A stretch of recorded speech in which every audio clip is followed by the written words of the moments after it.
को स्पर्श करती हुई हवा हमें स्नेह देगी, हमें आशीर्वाद देगी।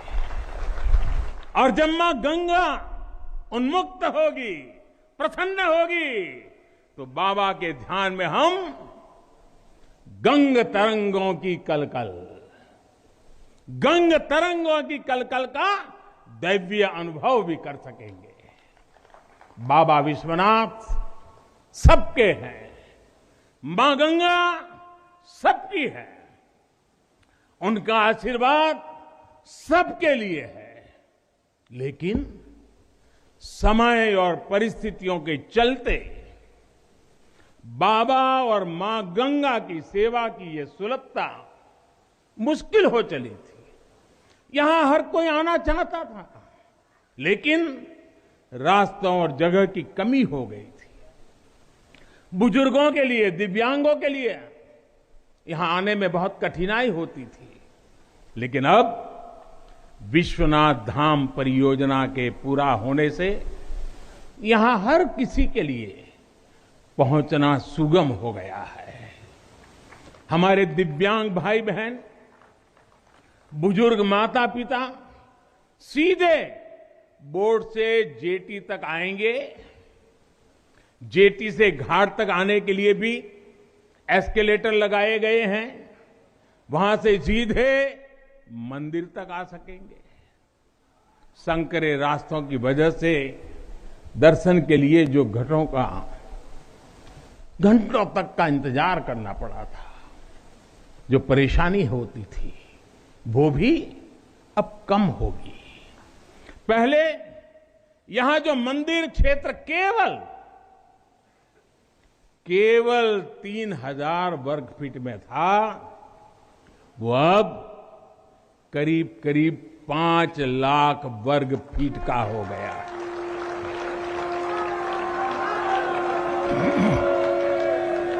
अब मंदिर और मंदिर परिसर में 50, 60, 70 हजार श्रद्धालु आ सकते हैं।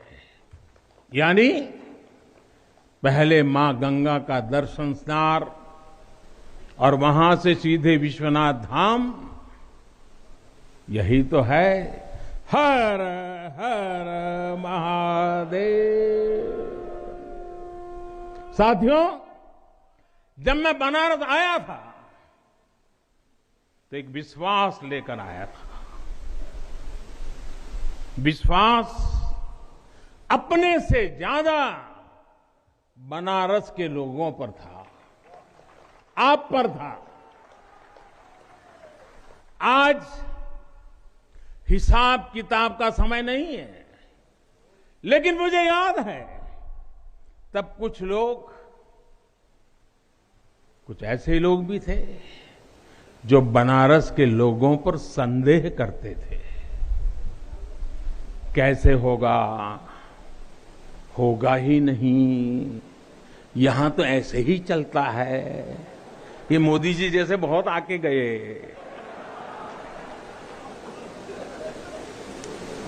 मुझे आश्चर्य होता था कि बनारस के लिए ऐसी ही धारणाएं बना ली गई थी, ऐसे तर्क दिए जाने लगे थे।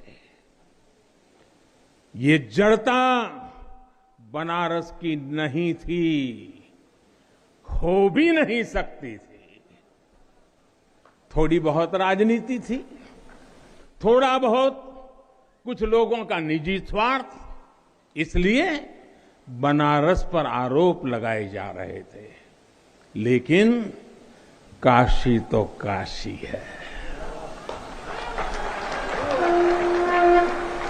काशी तो अविनाशी है।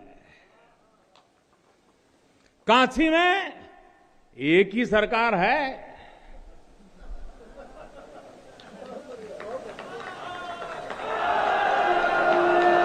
जिनके हाथों में डमरू है, उनकी सरकार है।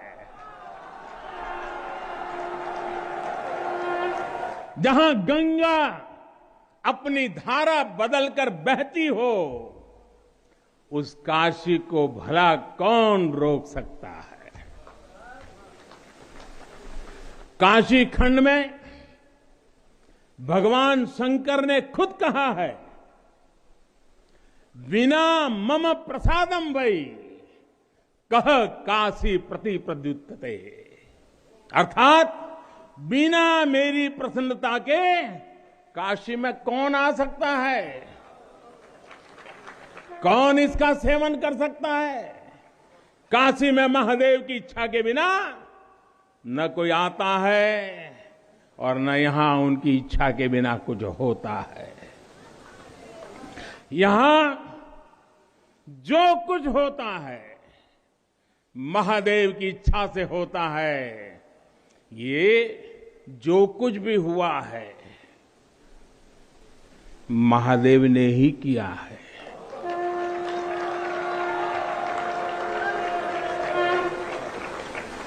ई विश्वनाथ धाम तो बाबा आपन आशीर्वाद से बनेले हुअन। उनकर इच्छा के बिना का कोई पत्ता हिल सकेला।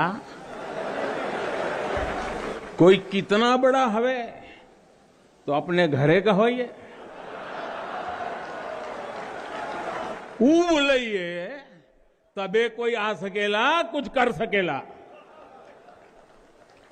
साथियों, बाबा के साथ अगर किसी और का योगदान है तो वो बाबा के गणों का है। बाबा के गण यानी हमारे सारे काशीवासी, सारे काशीवासी जो खुद महादेव के ही रूप है। जब भी बाबा को अपनी शक्ति अनुभव करानी होती है वो काशी वासियों का माध्यम ही बना देते हैं। फिर काशी करती है और दुनिया देखती है। इदम शिवाय इदम नमः, इदम शिवाय इदम नमः। भाई और बहनों, मैं आज अपने हर उस श्रमिक भाई बहनों का भी आभार व्यक्त करना चाहता हूं जिसका पसीना इस भव्य परिसर के निर्माण में बहा है। कोरोना के इस विपरीत काल में भी उन्होंने यहां पर काम रुकने नहीं दिया। मुझे अभी अपने इस श्रमिक साथियों से मिलने का अवसर मिला, उनके आशीर्वाद लेने का सौभाग्य मिला। हमारे कारीगर, हमारे सिविल इंजीनियरिंग से जुड़े लोग, प्रशासन के लोग, वो परिवार जिनके यहां घर हुआ करते थे, मैं सभी का अभिनंदन करता हूं। और इन सबके साथ मैं यूपी सरकार, हमारे कर्मयोगी मुख्यमंत्री योगी आदित्यनाथ जी का भी और उनकी पूरी टीम का भी अभिनंदन करता हूं जिन्होंने काशी विश्वनाथ धाम परियोजना को पूरा करने के लिए दिन रात एक कर दिया। साथियों, हमारी इस वाराणसी ने युगों को जिया है, इतिहास को बनते बिगड़ते देखा है। कितने ही कालखंड आए गए, कितनी